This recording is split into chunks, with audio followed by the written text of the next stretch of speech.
কম দামে biscuit, cake ও ফলের juice খাওয়ার দিন শেষ হয়ে আসছে। ভ্যাট শুল্ক প্রত্যাহার না করলে দাম বাড়ানোর ঘোষণা আসছে শিগগিরই, এমন হুঁশিয়ারি উদ্যোক্তাদের। অন্যদিকে অর্থনীতি বিশ্লেষকরা বলছেন, প্রক্রিয়াজাত এই খাদ্যপণ্যের ওপর কর বাড়ালে শুধু ভোক্তা নন, ক্ষতিগ্রস্ত হবেন কৃষকরাও। বড় আঘাত আসার আশঙ্কা কর্মসংস্থানেও। গোলাম কাদের ওপর রিপোর্ট। রিকশা চালক আয়ুব মিয়া ঢাকা শহরে রিকশা চালান কয়েক বছর ধরে। সারাদিন রিকশা চালান আর মাঝে মাঝেই চলে তার চা বিস্কুটের বিরতি। বলছিলেন 10-12 টাকার চা বিস্কুট খরচ এখন দোকানে বসলেই ঠেকে 20 থেকে 25 টাকায়। আগে বিস্কুট আসলে 3 টাকা করে, এখন 5 টাকা লাগছে। পারলেও ছোট ছোট পাওয়া যায়, আগের মতো আর বড় নাই।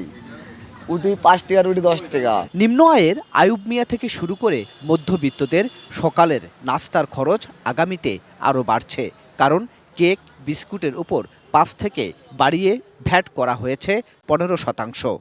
ফলের জুস, ড্রিঙ্কসের সম্পূরক শুল্কও 5 থেকে করা হয়েছে 15%। উদ্যোক্তারা বলছেন, দেশে উৎপাদিত 80 থেকে 90% বিস্কুটের দাম 5, 10 আর 15 টাকার মধ্যে, যা বড় লোকরা খান না। অ্যান্টিব্যাকটেরিয়াল অ্যাডিটিভ যুক্ত সেরা ওয়াটার ট্যাঙ্ক বিশুদ্ধ পানিতে ব্যাকটেরিয়া জন্মাতে দেয় না। ভ্যাট বাড়ার ফলে 5 টাকার বিস্কুট 60 টাকা, 10 টাকার বিস্কুট 13 টাকা, 20 টাকার জুস আগামীতে 25 টাকায় কিনতে হবে, অথবা প্যাকেটের সাইজ ঠিক রেখে ভিতরে কমবে পণ্যের পরিমাণও।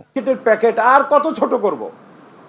আমরা কিন্তু অন্য অ্যাকশনে যেতে পারি, আমরা এটা করতে চাই না। মানুষকে প্রতারণা করতে চাই না।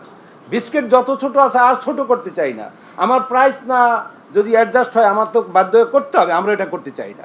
আমরা চাই তার ভোক্তা তার যেইটা পাওয়ার যোগ্য সেটাই সে পাক, তার পরিমাণটা সঠিক পাক, তার দামটা ঠিক থাকুক। ফুড আইটেমের উপরে অবশ্যই ভ্যাট অথবা সাপ্লিমেন্টারি ডিউটি বাড়ানোটা আমরা যৌক্তিক মনে করি না। আমরা মনে করি দ্যাট ভোক্তা সাধারণের কথা চিন্তা করে আমরা যত সাশ্রয়ী মূল্যে ভোক্তাকে আমাদের পণ্য সামগ্রী প্রদান করতে পারি, সেটা বোধহয় আমাদের ভোক্তার জন্য সবচেয়ে বড় সেবা আকারে প্রকাশিত হতে পারে। অর্থনীতি বিশ্লেষকরাও বলছেন, এমনিতেই মূল্যস্ফীতির চাপে আছে মানুষ, তার উপর নতুন করে ভ্যাটের চাপ। ফলে দাম বাড়লে মানুষ কম কিনবে, যার প্রভাব পড়বে শিল্প কারখানায়, তখন উল্টো কমবে সরকারের রাজস্ব।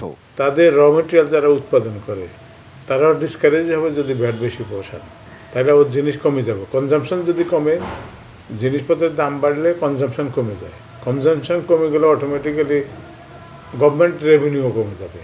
গভর্নমেন্ট রেভিনিউ এই পদ্ধতি এটা ঠিক না।